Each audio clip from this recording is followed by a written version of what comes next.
Journaling is such a great tool to help improve your mental health. But if you look at videos online of people filling pages and pages in these beautiful notebooks and having all these artsy spreads, it can all be a little overwhelming and intimidating. Because the fact of the matter is, for some of us, we can rattle on for hours and hours and fill notebooks and notebooks with all of our thoughts and feelings. But for others of us, getting those thoughts and feelings into words on paper can be really tricky. So my hope for this video is to provide a really beginner-friendly guide on getting started with journaling. And here are the chapter headers for this video in case you want to jump around to the parts that you really need help with. But I'm going to be covering why you should journal, just providing a few of my favorite reasons for why I do it. Then we're going to get into the when of journaling. You really do have to do it consistently in order to get the most benefits out of it. So I'm going to share some options on when you can do it. Then we're going to go into the how to do the journaling. For some of us, we need really creative things. For some of us, we need more simplistic ways. So we're going to explore some of those hows.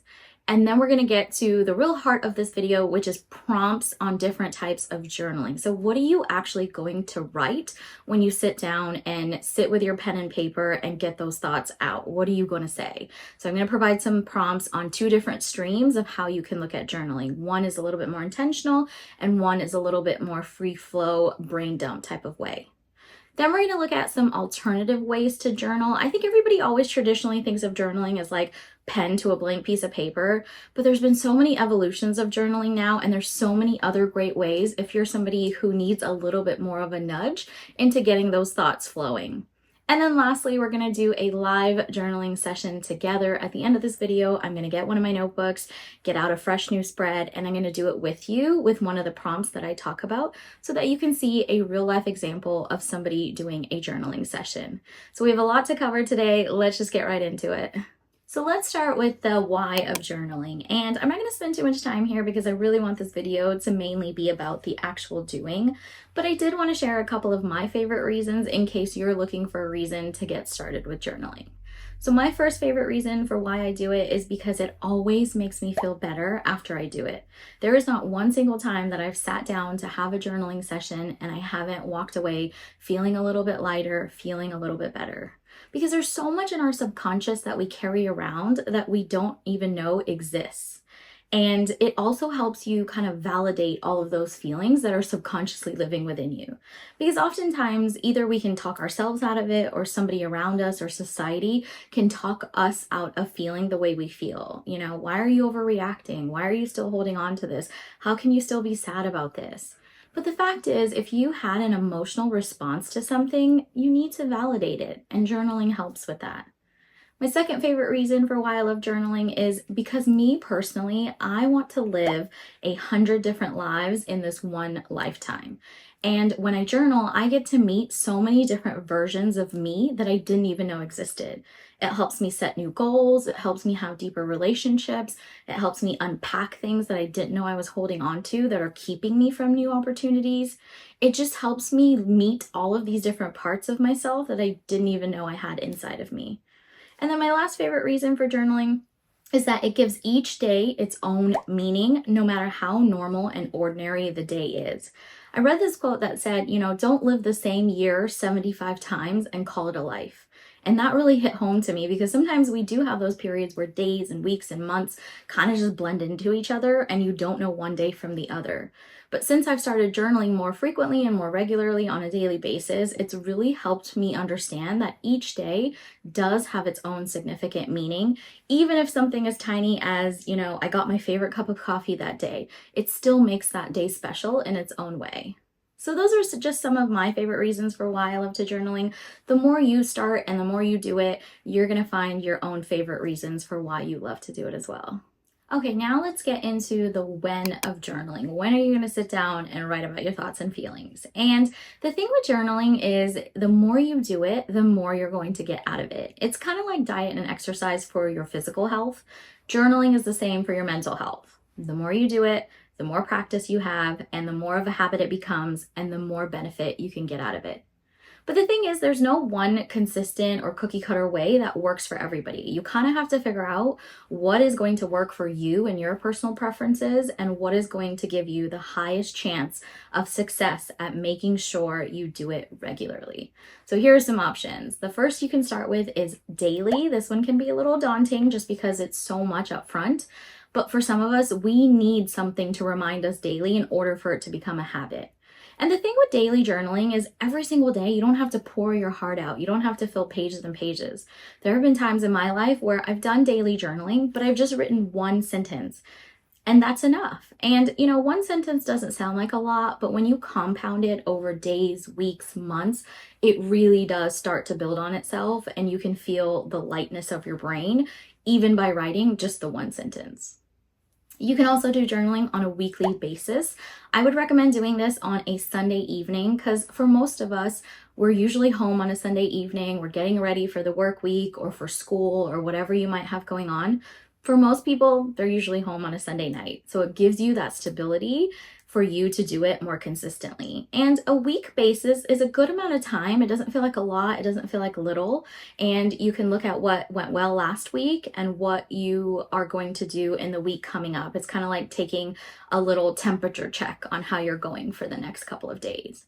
So I really like the weekly one, but you could also do journaling on a monthly basis. And this is a good one because the first of the month is an easy date to remember, and every month has one. So you could sit down on the first of every month, look at what went on in the last month, things that you're holding on to, things you don't want to carry that don't serve you anymore, and then look at all the fresh new goals and opportunities and all the exciting things that you want for the next month. It's kind of like a fun new chance at a new beginning, and you could do that on a monthly basis because I think sometimes people set like yearly resolutions, and if by April you've already lost those resolutions, you feel really defeated. But let's not think about it on a year basis. Let's think about it on a monthly basis. Every month you have a chance to restart. So thinking about when you're going to journal, it really comes down to your personal preference, and you have to think about, what is going to make me the most consistent? Are you somebody who needs a really rigid schedule in order to stick to a habit? Or are you somebody who works better with a little bit less pressure and not feeling so obligated to do it every day or every week? Personally, if you are a beginner, my recommendation would be to start with a weekly basis. It's not too little, it's not too much. I did this for a really long time, and I did it with habit stacking. So I added it to something that I was already doing. I was already sitting down on a Sunday evening to plan out my week, what doctor's appointments I had, what I had to do for work, any house chores. And what I would do is in the corner of that page on my weekly planner, I would put a weekly reflection section and just quickly write a couple of thoughts on how I felt and where I stood going into the new week. And I did this for many, many years, and it really helped me stay consistent and also feel like I was journaling enough that I was making progress, but it didn't have the daily demands of doing it every single day. So you really have to figure out what is going to work best for you and your thinking style and your habit style, and what is going to make you the most consistent when it comes to journaling. Because like I said, the more you do it, the more benefit you're going to get out of it. All right, let's get into the how of journaling. How are you going to do it? And for me, I've just broken this into two easy ways of thinking about it: simplistic versus artsy. Now, if you're somebody who gets overwhelmed and easily overstimulated, and if thinking about buying all these fancy tapes and stickers and notebooks and pens, if all of that feels really overwhelming, then you might be a more simplistic person. And for you, a pen and a blank piece of paper might be the way to go. Because the fact is, if you're going to be distracted and if it's all going to overwhelm you and you're not going to know where to start because you don't feel like you're artsy enough, or you don't feel like you have enough supplies, or that you can't buy them, or whatever it might be, if all those things are preventing you from journaling, then maybe that's not the route for you to go. And you don't even need to buy any of those things. You can just use a simple notebook, a simple piece of paper, and a pen, and just get started. Because the real substance here is the actual journaling part and not how it looks. It's just figuring out if that's your way, then that's okay. You don't need all these fancy things. Whereas on the other side, if you're somebody that does like, really shiny things, and if seeing like a really creative spread with all these fancy stickers and nice pens, if that gets your creative juices flowing, and if that's what helps your thoughts flow, then you might be somebody that enjoys aesthetic journaling and it might excite you to get stickers and have new pens. And that might be the thing that gets you to do it more consistently. And neither way is right or wrong. It's really figuring out, again, what is going to give you the most success with doing this consistently. And either way is fine. You just have to figure out what works for you. For me, I've done a little bit of both, and that's usually what I find with journaling is like all of these different things I'm sharing, I don't stick to just one. It depends on what season of life I'm in. It depends on what's going on at the moment, what capacity I have to do either thing. There have been times when I've done a more simplistic approach where I just write brain dump at the top of the page and then I just write for pages and pages because that's what I need in that moment. I don't care how it looks. I just want to get my thoughts out. And then there are times when I want to get really creative. I want to make all these fancy spreads and I want to write, really fun words on it with fancy pens and have fun stickers because I feel like if I'm in one of those journaling moods where I'm looking to grow and evolve, then that creativity really helps those thoughts flow. And in the next section here, we're going to talk about different prompts. And sometimes those can also kind of influence which route you take with what kind of journaling and how you're going to do it. But I think for getting going, just figure out at a base level, are you somebody who leans a bit more simplistic and having a blank piece of paper is what's going to clear your mind so you can think through what you want to write? Or are you somebody who needs some of those bells and whistles in order for your thoughts to flow?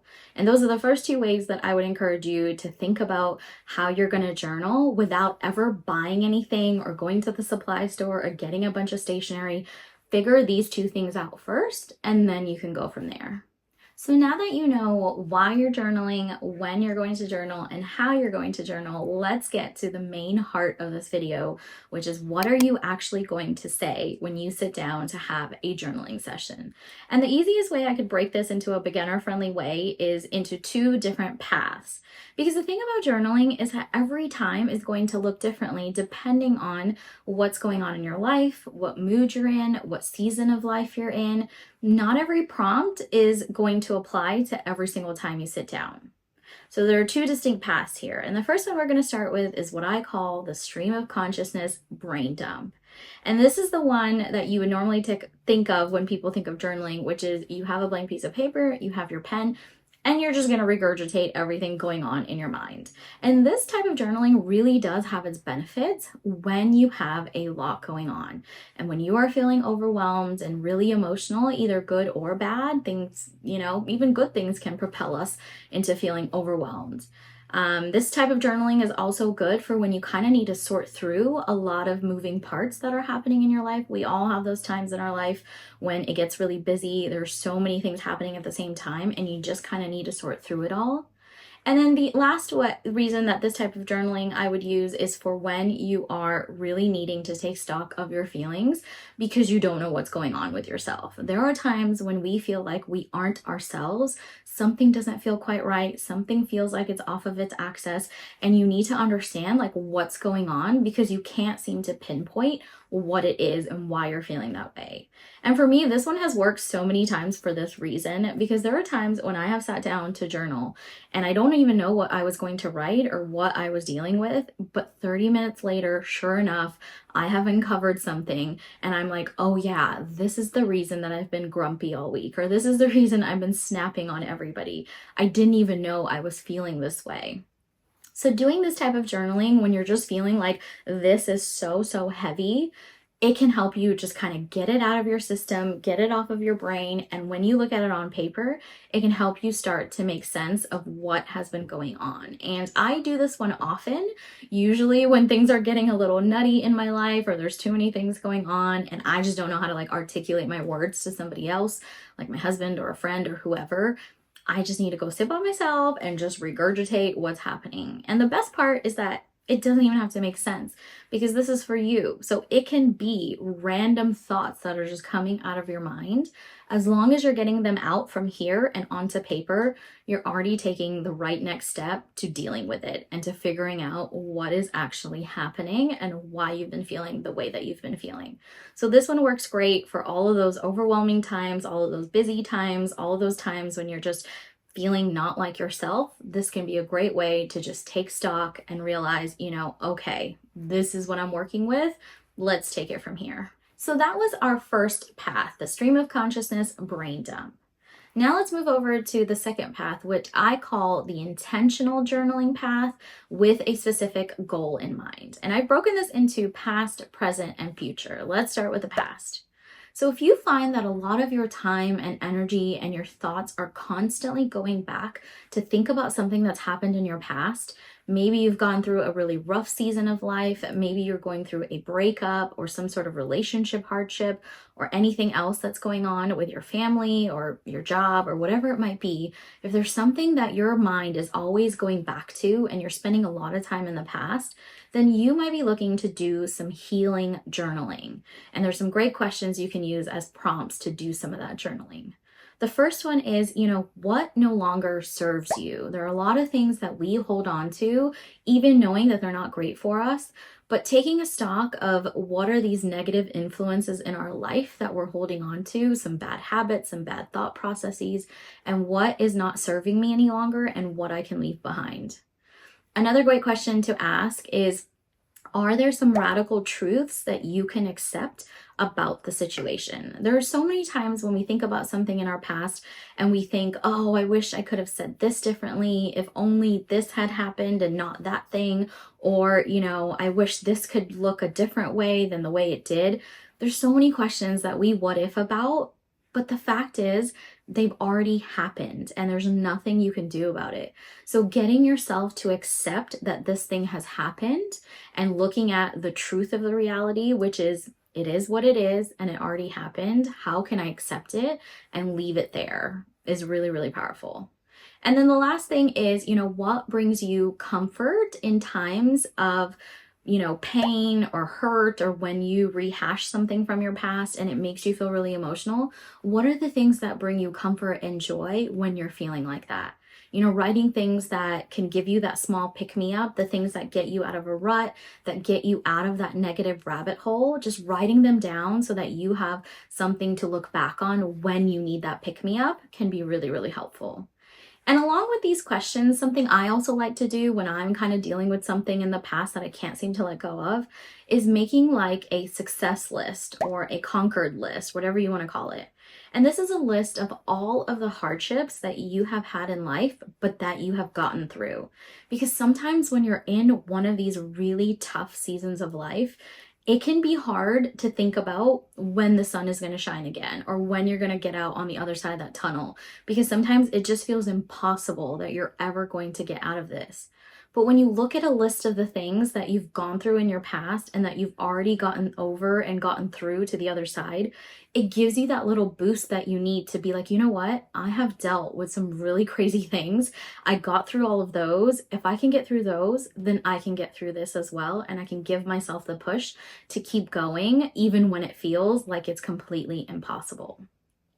So like I said, if you are finding yourself with a lot of time and energy and your thoughts are always veering to the past, then doing this type of healing journaling can really help you put some, thought to it and then put it to rest and put it to bed so that you can help yourself move forward and move on from what has happened.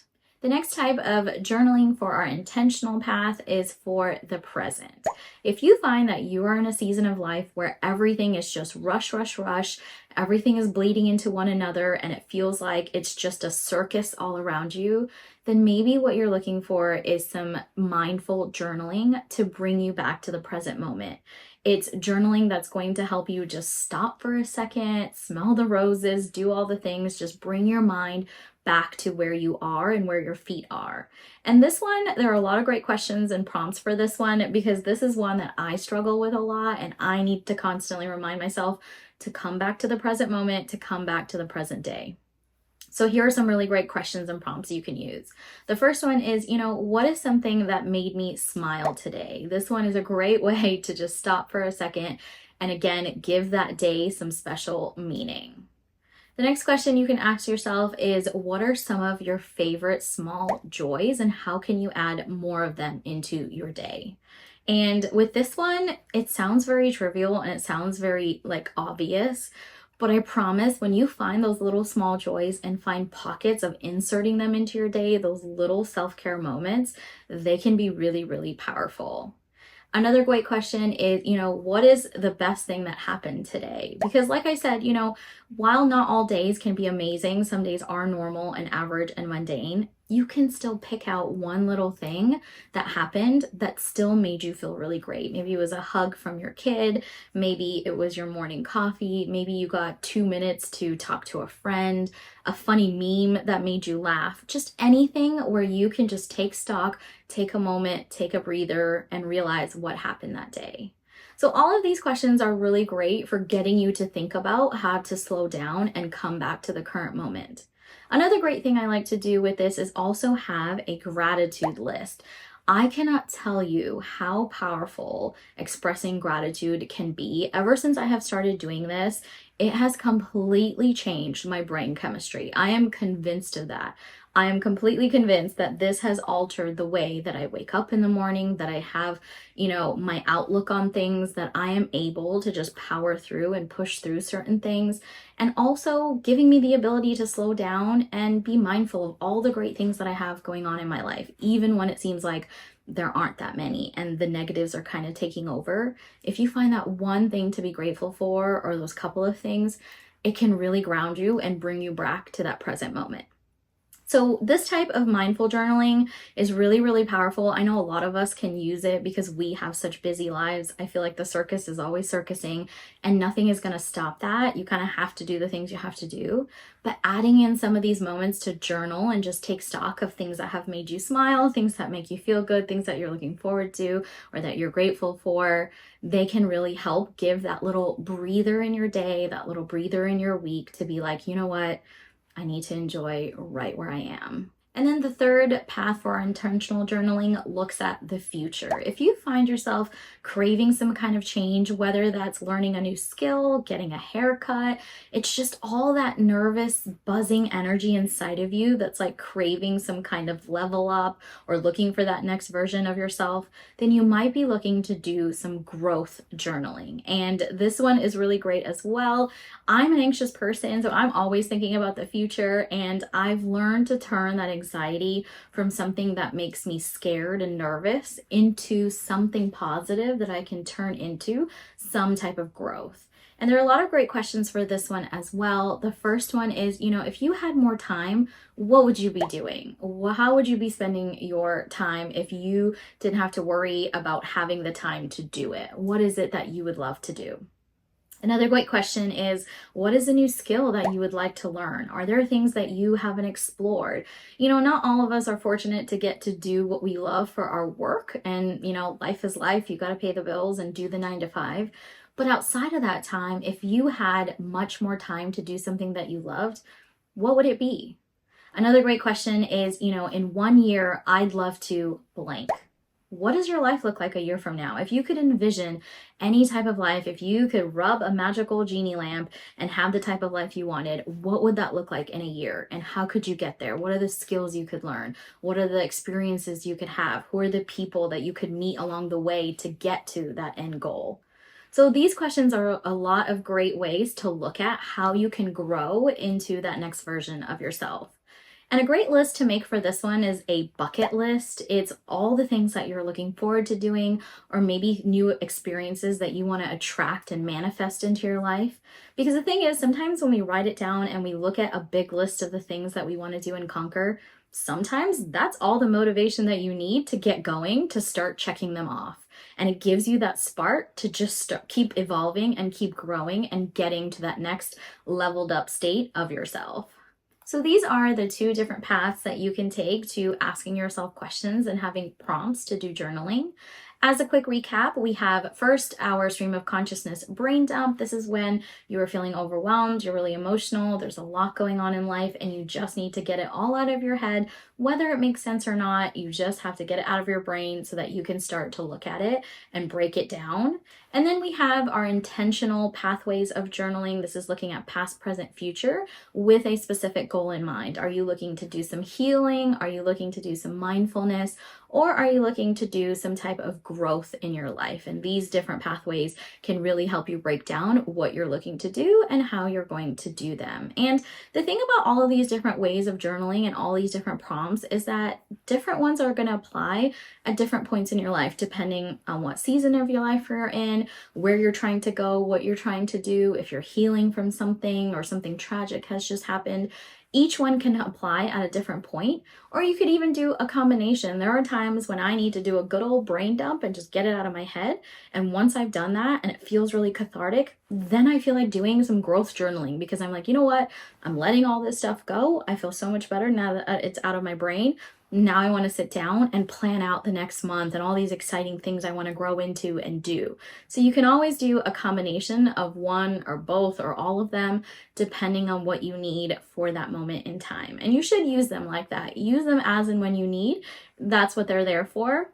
And there's no one right way to do it. Just like I said, with anything else, it really depends on what is going to serve you in that moment that you need some help figuring out those thoughts and feelings and where you're going to go next. Now let's get into some alternative ways to journal. I think people always traditionally think of journaling as pen to paper, but it doesn't always have to look like that because frankly, there are times in life where you just don't have the words to put onto paper. You can't make sense of them, even to do a brain dump. And sometimes it's just really, really difficult. I've been there myself. I don't know where to start. So you can utilize some of these alternative ways to journal in order to get some of that thought process flowing and to make yourself feel a little bit lighter and to feel like you did do something, but not in the traditional sense. So I'm going to give you 4 examples here of different ways that you can journal without the pen to paper method in its traditional sense. So the first way is to do mood and habit trackers. So for so long, I did these mood trackers and they were so fascinating to me. These are a couple of examples that I've done in the past with my bullet journal. And you'll see on some months, it was really jarring to see, wow, I only had 2 happy days out of the month. The rest of the time I was feeling really anxious or tired or sad. And even with like habit trackers, it gives you a good sense of the things that are important to you, but that you're not making enough time for. So for me, things like reading or staying off social media or getting enough water, these are some of the things that always make me feel better when I incorporate them into my life. But these habit trackers are showing me that I'm not doing enough of this. This is why I'm grumpy. This is why I don't feel great, because I'm not drinking my water. I'm not doing some of these habits that I know are going to make me feel better, that always give me that pick me up kind of feeling, that make me excited to get up in the morning. And I'm not doing them. So it's a nice way to do a bit of journaling, to do a bit of assessment of your mind and of your life, but without the words. This is a much more creative way as well. Of course, you don't have to do all these fancy spreads and do these really funky ways. You can just keep a simple tracker where you just mark a dot for each line item that you have, or you can do it in this really creative way as well, if that's what works for you. Another great alternative to journaling in the traditional sense is to do energy drainers and energy givers. I love doing this one. This one has worked for me time and time again when I, again, am feeling really overwhelmed and I don't know how to get words out. And I find that there are patterns in my life that are starting to happen that are putting me into a negative headspace.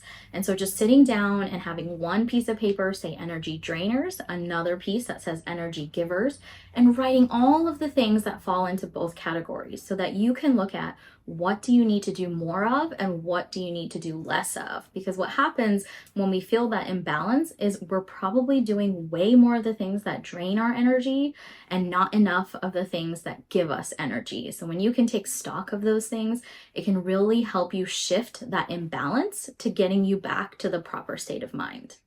Another great alternative way to journal is to look at the 7 dimensions of wellness.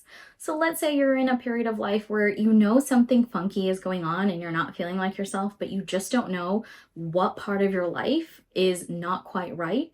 Then doing the 7 dimensions of wellness can be really helpful because it breaks out all of the different parts of your life. There are a couple of different examples of this, and each one has slight variations, but most of them tend to do the same type of thing, which is looking at your physical health, your mental health, your relationships, your body, your mind, your work, your spiritual, all the different parts that make up wellness in our life. And what you can do is just take this wheel, you can print it out, cut it out, put it on a piece of paper, or even just write the titles if you don't want to do all that, and write arrows next to each one and take stock of what's happening in that part of your life. So for the relationship bucket, I did one recently and I noticed that, wow, I've not been pouring into my relationship. So of course, my husband and I have been really snippy with each other, or we've been getting into a lot of arguments. And so it helps me realize that, okay, I need to put more time and energy into this bucket because it's imbalanced and we're not spending enough time together, and this will greatly improve the relationship we have. So this is a great way to take stock of your life on that holistic view, especially when you don't know where the gaps are and where you're feeling off. The last alternative way of journaling I'm going to mention is some art journaling. You might not even need to use words at all. You don't even have to take a pen to a piece of paper. And different forms of art journaling can be just stickers on a page. It can be drawing. If you're not a good drawer like me, then I usually like to do things like vision boards, or, like creative mapping, where I just take pictures from the internet or from Pinterest, or I take stickers and I put them all together. And even that helps me make sense of what's going on in my mind when I don't have the words to write down what's going on. And it can be visual, it can be creative, it can be so much fun. And again, it's time well spent with yourself, thinking about the things that matter, the things that are not serving you, just having a bit of a more fun way to do it without forcing yourself to just put words on a blank piece of paper. So these are just some examples. There are a ton of other ones, different ways that you can journal, because essentially journaling is just spending time with yourself, trying to understand why you feel what you're feeling and where you're trying to go, or what you're trying to let go of. And it doesn't always have to look like a pen on a blank piece of paper. You can do it in so many different ways. Okay, let's get to the fun, active part of this video, which is the live journaling session. Now that I've explained all about, the why, the when, the how, what we're going to say, I thought it would be a really great idea to show you a real life example of a journaling session that you or I could have on any typical day. And hopefully that will give you some inspiration and some spark to get going. So what I'm going to do today is take one of my journaling notebooks, kind of my freeform one, not my planner one, and I'm going to go to an empty spread. And I think what I'd like to do today is do the 7 dimensions of wellness journaling. So I might actually go print out one of the wheels that we can put on my journal. And what we'll do is just branch out from there and look at all of the different aspects and how I'm feeling and taking stock of my life in all of those different buckets. This is a great one to get started with if you don't know, exactly where your thoughts are. And I actually haven't had a chance to journal in a couple of days. So this is a great one to use as a starting point, just to see which part of my life needs a little bit more tender love and care. So let me get my journal, let me get some of my supplies and go print out this wheel, and then we can get started into doing that session together. So here I have my art journal, like I mentioned. I'm just going to flip to an empty page, the next one, and then I also have my 7 dimensions of wellness that I printed. I think what I'm going to do is just cut out these circles and then put them on this sheet over here, and then we can get started with writing all of our thoughts on each of these different buckets.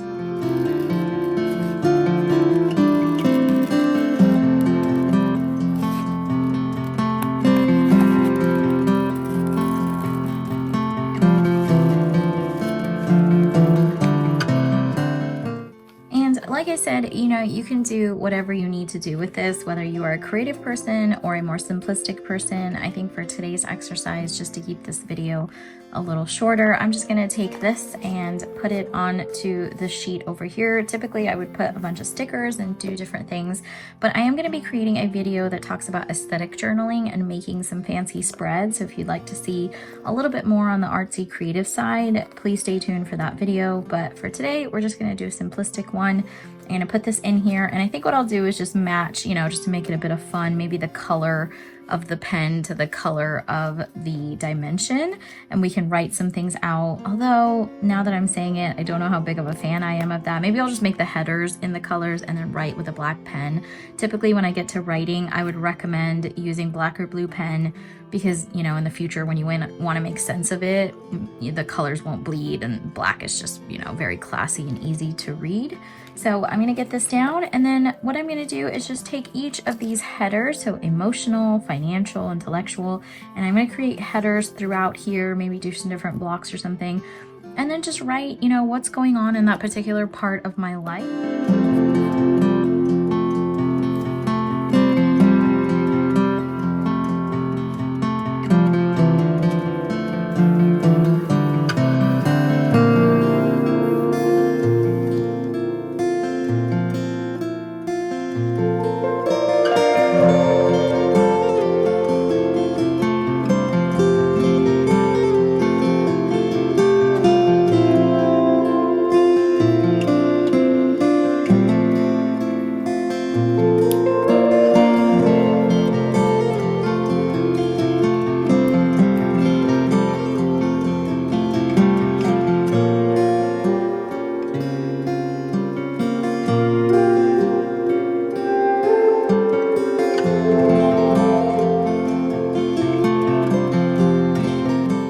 Another great tool is if you find that for some of these buckets you don't have a ton to say or you don't want to put full sentences, you can always just do like a bulleted list. So for social, I'm just going to make like a bulleted list of some of the social things I've been doing, the friends, the plans, everything that we've done recently. So it doesn't always have to be like full sentences either. I, you know, do this often where I'll just make like a little bulleted list of all the different things that I want to mention in that bucket. And something that's good for that are these little dot markers, because you can also use them as like little dots to list out your little bullet points, and it makes it really easy to make it fun and orderly and add a little, you know, color to your journaling as well. So like I said, again, you don't have to put full sentences for all of them. Sometimes even these little bulleted lists can be really easy and helpful.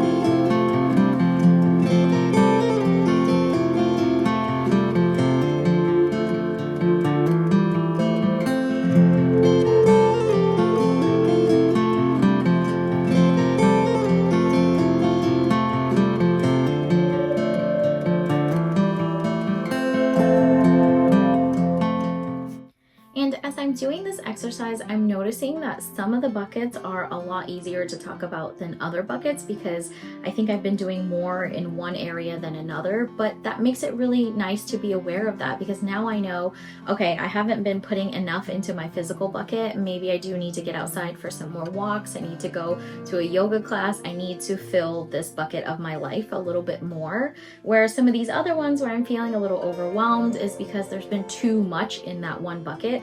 Like my emotional bucket recently, it's just been overfilling. I've had all the feelings under the sun, and I think this tells me that I need to just take a moment, maybe take an evening off, have a day off to myself, spend a couple of hours reading a book, taking a bubble bath, so that some of that emotional turmoil can calm down a little bit, because it has been really overwhelming. So doing this 7 dimensions of wellness exercise is one of my favorites, especially like I said, when you don't really know what thoughts to write and what's coming to you. It kind of gives you that push to take stock and take assessment of all these different areas of your life so that you can kind of balance them out.